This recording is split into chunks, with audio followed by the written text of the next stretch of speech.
Bueno, estamos en los estudios de QM con un ministro de la provincia de Buenos Aires, un ministro del gabinete del gobernador Daniel Scioli, un hombre que está al frente de asuntos agrarios desde hace ya varios años, desde el 2012, ¿no? La verdad que no, hace apenas 10 meses que estamos al frente entonces yo del me confundí. Perdón, lo presento, Alejandro Topo Rodríguez. Gracias por estar primero. No, al contrario, gracias a ustedes por invitarnos. Habíamos tenido ya varias invitaciones y yo no había podido cumplir justamente porque estamos trabajando. Están recorriendo la provincia todo el tiempo. Sí. Me decías que hace 10 meses nada más. Sí, efectivamente. Entonces me confundí con las fechas del inicio de tu gestión, porque hacía mucho que estabas en el gabinete del gobernador. Sí, hace ya 5 años que estamos trabajando en el equipo del gobierno de la provincia de Buenos Aires con Daniel Scioli, exactamente. Primero una duda que puede parecer trivial, pero ¿por qué Topo? Ah, bueno, no es trivial, al contrario, y te agradezco la pregunta. Porque no... En el interior de la provincia solemos poner muchos sobrenombres. Sí, muy bien. Pero además a los que tenemos apellidos comunes en la guía, nos vienen muy bien los sobrenombres. Imagínense lo que me pasó a mí, lo que me pasa en el gabinete de Daniel Scioli, con un colega, un amigo al que quiero mucho, que se llama Alejandro Rodríguez, que igual que yo, pero que está al frente del área de deporte. Me ha venido muy bien que el propio gobernador me inste a que refuerce cada vez más mi sobrenombre, con el cual convivo hace ya más de 40 años. Por eso yo soy Topo Rodríguez y Alejandro Rodríguez al frente de deporte no tiene que hacerse cargo de ninguno de mis errores en materia de política agropecuaria. ¿Y Topo te lo pusieron en Tandil? Sí, desde muy chico Topo es mi sobrenombre y lo llevo con orgullo y con mucho gusto. ¿Y te decían por algo en particular que andabas ahí? Simplemente me lo pusieron y yo lo adopté. Lo asumiste. Exacto. Bueno, ahora estás al frente de un ministerio en el cual hay muchos, digamos, ha habido inclemencias del tiempo que han perjudicado mucho a las zonas rurales, ¿no? Hay muchos municipios, 54 municipios declarados en emergencia antes de esta última lluvia del fin de semana. Contanos un poco cómo es la situación de esos municipios, cuál es la situación en rigor de los productores en esos municipios. Lo que se está viendo, no solo en la provincia de Buenos Aires, sino yo les diría que es casi una tendencia general en la Argentina y en buena parte de nuestra región, en América Latina, es que los cambios en el comportamiento del clima y su impacto en la producción, además de aleatorios, han venido para quedarse en un tipo de comportamiento que exige cada vez más adaptarnos a una contingencia que impacta sobre los nuevos modelos productivos. De manera que, en este caso, lo que nos está pasando en la provincia de Buenos Aires, ustedes recuerdan que durante este verano tuvimos sequías e incendios forestales. Sí.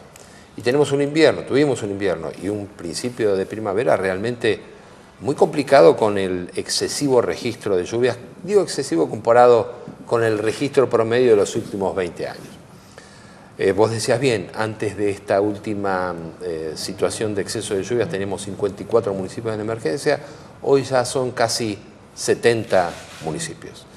Esto tiene un impacto que nosotros hemos dimensionado más focalizadamente en 3 o 4 sectores de la producción. Uno es la producción de trigo, muy importante para la provincia de Buenos Aires. Nosotros somos la provincia productora de trigo por excelencia en la Argentina.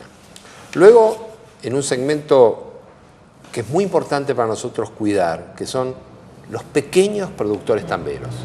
Ellos necesitan muy especialmente el uso de la infraestructura rural de manera más intensiva que otro tipo de productores. Y en general también nos ha afectado en lo que es la denominada cuenca del Salado, porque estamos en un proceso en el que estamos atravesando un ciclo ganadero de pariciones y la generación de la producción ganadera exige mucho tiempo, mucho más maduración en un proceso de años, a diferencia de lo que es la actividad agrícola, que tiene un resultado mucho más inmediato. De manera que nosotros, sobre la base de la identificación de estas prioridades, hemos respondido muy rápidamente. Por un lado, poniendo en práctica una serie de exenciones impositivas para los pequeños productores más castigados por la situación.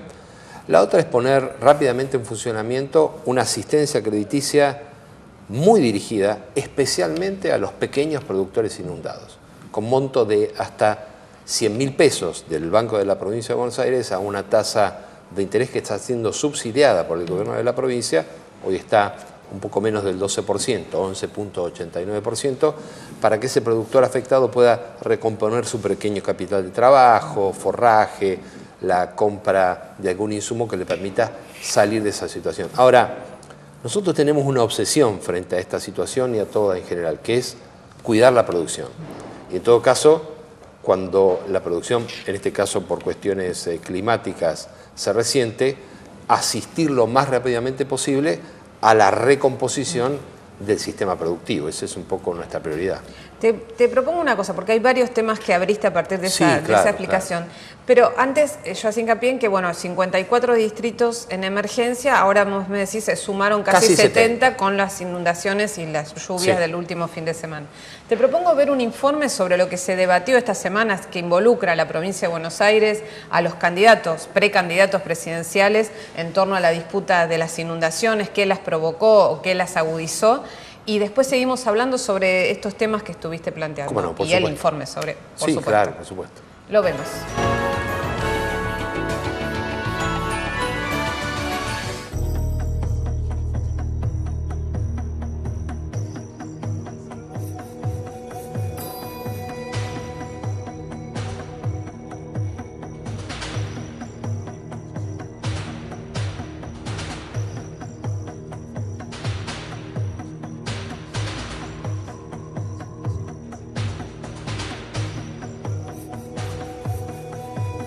La ruta está toda legada por gran cantidad de agua que no se puede andar tampoco.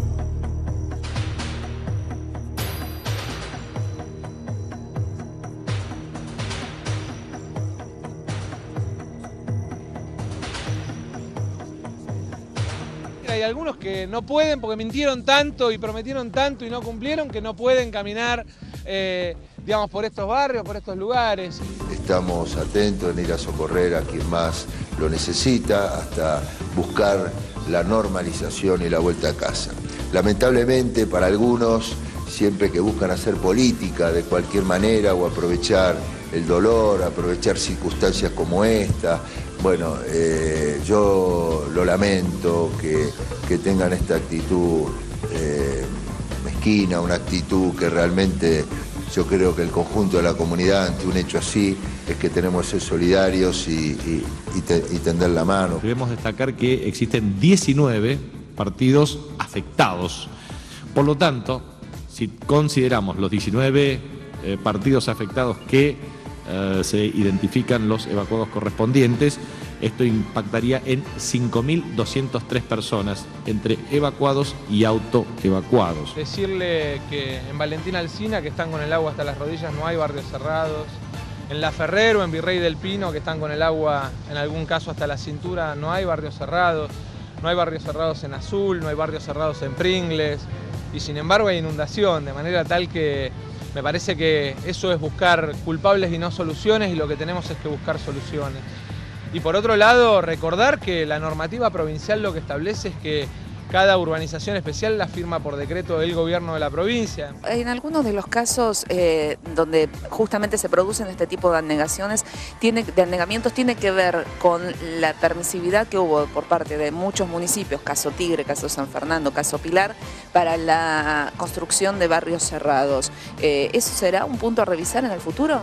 Está en carpeta, mire, y si fue así también nos avisaban que un barrio de Pilar importante de estos barrios cerrados también sufrió el anegamiento de agua. Quiere decir que en un momento llega para todos. Dios es justo, de arriba nos mira todo por igual. La política de country se habilita desde la calle 6, no se habilita solamente de los distritos. Y cuando hay un problema, no le echemos la culpa a los country, pero en realidad la provincia de Buenos Aires tiene un montón de planes de realización de obra que no ha cumplido o no ha cumplimentado durante muchos años. Fundamentalmente esa es la discusión. Nosotros tenemos media provincia de Buenos Aires bajo el agua. El gobernador está preocupado en su campaña política, el gobernador está preocupado en ser presidente de la Nación, y me parece que bárbaro que el hombre quiera ser presidente de la Nación, pero primero que solucione los problemas que tenemos en la provincia de Buenos Aires.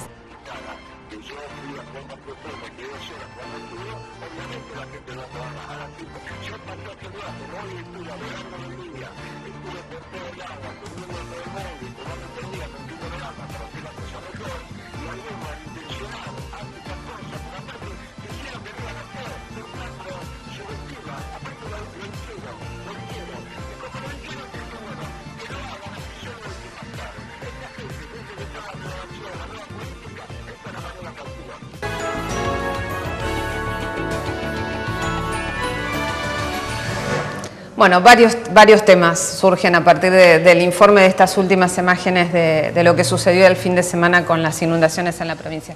Por un lado, en el informe se planteaba el tema de los countries, ¿no? En qué medida, sobre todo en la cuenca del río Luján, han influido la construcción de countries y que de hecho invadieron humedales naturales y que esto evidentemente tiene sus secuelas en la forma en la que drenan los terrenos. ¿Qué pasa con esa situación? Vos como ministro de Asuntos Agrarios de la provincia, ¿cómo se analiza esto dentro del gabinete del gobernador? Mire, yo como ministro de Asuntos Agrarios de la provincia, lo primero que voy a hacer es no ser irresponsable. Entonces, no voy a hablar de un tema que no sé en cuanto a su especificidad, porque claramente está referido, pero no le voy a esquivar la respuesta. Simplemente quiero ser responsable en cuanto a la consistencia técnica y de detalle de lo que voy a opinar. Y realmente lo que ustedes mostraban era justamente eso, un temporal y una polémica.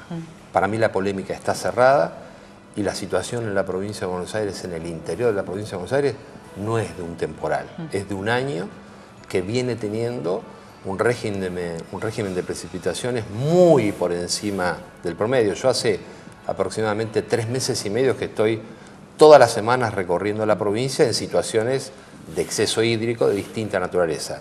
Y mi obsesión hoy es básicamente cuál es el impacto en torno a lo que significa las posibilidades productivas de las distintas regiones y en las distintas fechas del año.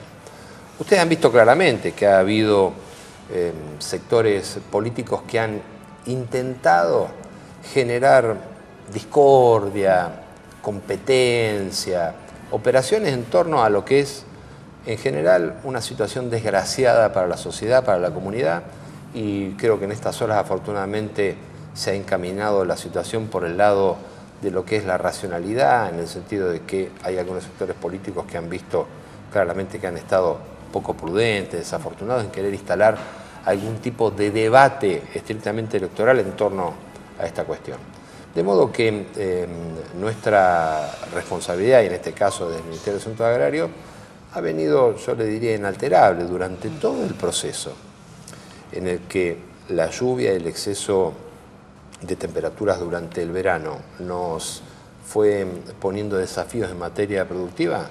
Nosotros trabajamos todo el día, todos los días, en vinculación con productores, con representantes de la producción agropecuaria que están formando parte de nuestra mesa agropecuaria provincial y con intendentes de todos los signos políticos. Sobre la base de ese trabajo uno puede ir encontrando mucho más específicamente cuáles son las respuestas en el día a día y también en los temas estratégicos. Ahora decimos, un tema que no aparece acá en el informe, más allá de la evidente utilización política que se quiso hacer de algunos sectores con este tema, es el tema de los canales clandestinos en distintos campos de la provincia de Buenos Aires, particularmente en el caso de Areco, que salió el intendente directamente, un hombre del Frente para la Victoria de Durañón, a denunciar la situación de los canales clandestinos que muchos campos digamos, drenan, pero inundan al casco urbano, en el caso particular de Areco, de forma muy notoria, ¿no? Sí, eso es muy importante lo que mencionás, particularmente para llamar a la reflexión a algunos dirigentes agropecuarios. Por ejemplo, Eduardo Bussi, que ha manifestado, yo te diría, de manera muy contradictoria, la necesidad de que se castigue y se controle a aquellos que hacen canales clandestinos y a los 2 minutos sostener que él entiende a quienes hacen canales clandestinos. En esto tenemos que ser muy responsables y trabajar. Ahora, en lo perdóname que te interrumpo un segundo porque yo me sorprendí por las dimensiones que tienen estos canales clandestinos. Hoy me comentaban que en Pergamino una señora se cayó en el auto a un canal clandestino que tenía 3 metros de profundidad y 4 metros de ancho. Digamos, son realmente canalizaciones, ya no son zanjitas para... Por eso es muy importante, de todos los que participamos de la política agropecuaria, poner en la agenda de nuestro trabajo las prioridades y en este caso darle la importancia que tienen a los denominados comités de cuenca. Nosotros no podemos trabajar temas de canalizaciones solamente en un municipio, ni solo con un sector de la producción, sino que funcionan y están funcionando los denominados comités de cuenca que reúnen a 5, 10, 15 municipios con decisiones estratégicas en la coyuntura y también la elaboración de lo que son los planes para el manejo hídrico, no solo en los sectores que hoy han sido perjudicados por las inundaciones, sino en general en la provincia. Ahora, también le tengo que decir que son excepcionales los comportamientos de este tipo.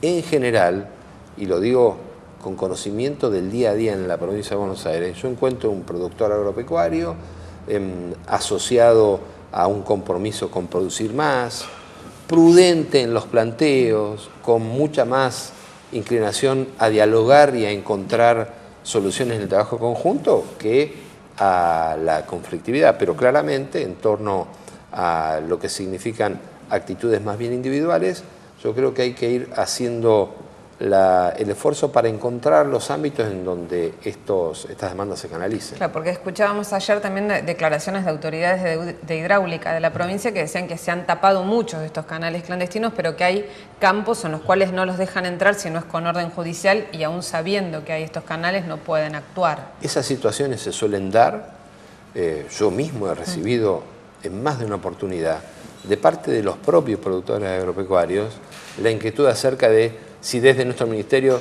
no podríamos dialogar con tal o cual productor para que conceda la posibilidad de que se ingresen a hacer trabajos en su propiedad. Bueno, pero acá hay dos formas de encararlo. O uno lo encara, como yo he visto que algunos lo quieren encarar, desde la disputa y desde la incentivación de algún tipo de diferencia, o desde la humildad de sentarse, como tenemos que hacerlo todos, los que participamos en la política agropecuaria, en mesas de trabajo para discutirlo y trabajar. Ahora, decime, con respecto al tema de esta posibilidad de dialogar y de encontrar caminos de solución, vos hacías hincapié, y lo cual es un dato de la realidad, en el incremento de lluvias que ha habido, que está habiendo, evidentemente, en toda la región. Ahora, esto supone también una previsión de obras que hasta ahora no se habían tenido en cuenta para poder, digamos, evitar las consecuencias de anegamiento que provocan estas situaciones. A veces uno tiene la sensación, y vos me dirás si es errada o no, de que como que existe una falta de planificación ante un cambio que es evidente que se va a agudizar y que los estudiosos del tema, de todo lo que es cambio climático, lo vienen advirtiendo. Es decir, como que falta un engranaje entre los políticos, los que gestionan, y los científicos o los técnicos que tienen un conocimiento que puede ser predictivo ante esas situaciones. Porque si no, después, digamos, nos encontramos para actuar sobre las consecuencias, cuando el cadáver está sobre la mesa, se puede decir. Sí. ¿Existe ese diálogo o todavía es como muy dificultoso que se pueda prever a largo plazo? Bueno, yo no me voy a escudar en la frase de llovió mucho. Sí. Pero tampoco me voy a sumar al rótulo de que acá no se hace nada. Nosotros tenemos en marcha, con un resultado muy contundentemente positivo, no porque lo digo yo, porque me lo dicen los pequeños y medianos productores agropecuarios, un sistema de canalización y de regulación de la cuenca del Salado que es realmente una obra histórica que funciona de manera excepcional.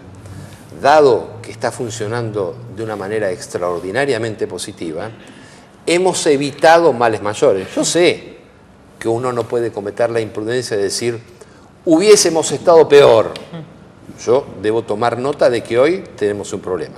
Pero es sinceramente cierto y técnicamente comprobable que el régimen de precipitaciones que hubo en Las Flores, en Dolores y en zonas que no están en la cuenca del Salado, pero que contribuyen, entre comillas, a llevar flujos de agua hacia allí, como el Balcarce o el Tandil, si no hubiese estado en marcha y de manera efectiva esa obra, hoy hubiésemos tenido problemas significativamente más importantes y más graves. Además, esas obras han permitido durante todos estos años, cosa que no ha sido noticia, recuperar cientos de miles de hectáreas que estaban anegadas para la producción. Es decir, esa inversión pública ha significado una recuperación de capacidad productiva privada.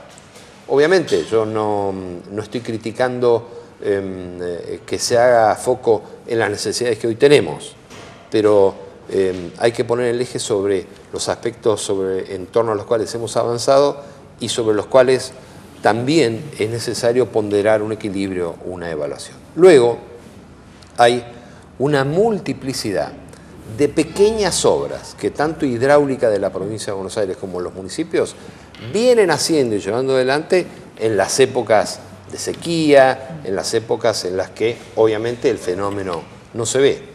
A partir de situaciones como la que hemos tenido en este año, donde no solo es importante que haya llovido más, sino que a veces es mucho más significativo el tiempo, el periodo de tiempo en el que cae, por ejemplo, 190, 200, 210 milímetros, en 2 días. Lo que expone de alguna manera cuáles son los desafíos que nos quedan cuando pase la lluvia. Pero sinceramente es muy importante ponderar de manera equilibrada lo que se ha hecho y lo que falta, y en ese sentido el aprendizaje que nos ha venido dando los momentos de sequía ha sido de recuperación de tierras productivas por las obras que hemos hecho de canalización y de drenaje, la clara realidad de que se ha minimizado el impacto respecto de la cantidad de agua caída, y también para nosotros tomar nota qué es lo que falta de aquí para adelante. Te hago una última antes de pasar al corte y después continuar charlando. Pero con respecto a esto, a la cantidad de, ¿tenés idea de la cantidad de hectáreas que siguen anegadas, inutilizadas para la producción, ya sea agrícola o pecuaria en la provincia hoy en día? El problema de ponerle un número es que ese número queda muy rápidamente desactualizado, porque el fenómeno del agua es un fenómeno que se transforma muy permanentemente, es decir, es muy dinámico. Y lo que hoy significa de exceso de caudal de agua en Tandil y Balcarce, en menos de 24 horas se traslada hacia otro sector de la provincia de Buenos Aires. De manera que nosotros más bien fijamos la atención en cuáles son los sectores productivos más especialmente castigados, entre comillas, por el flagelo del exceso de lluvia, y tratamos de trabajar en torno a eso. Lo que hoy signifique X cantidad de hectáreas, mañana puede ser mucho menos, pero sin embargo, eso que alguno podría eventualmente considerar un dato positivo, no da información respecto de qué me pasa hoy con los tamberos, o qué me pasa hoy con la siembra temprana de trigo. Entonces yo prefiero más ver el impacto en la producción antes que el número en cantidad de hectáreas. Bueno, seguimos hablando sobre estos temas en el próximo bloque con el ministro de Asuntos Agrarios de la provincia de Buenos Aires, Alejandro Topo Rodríguez.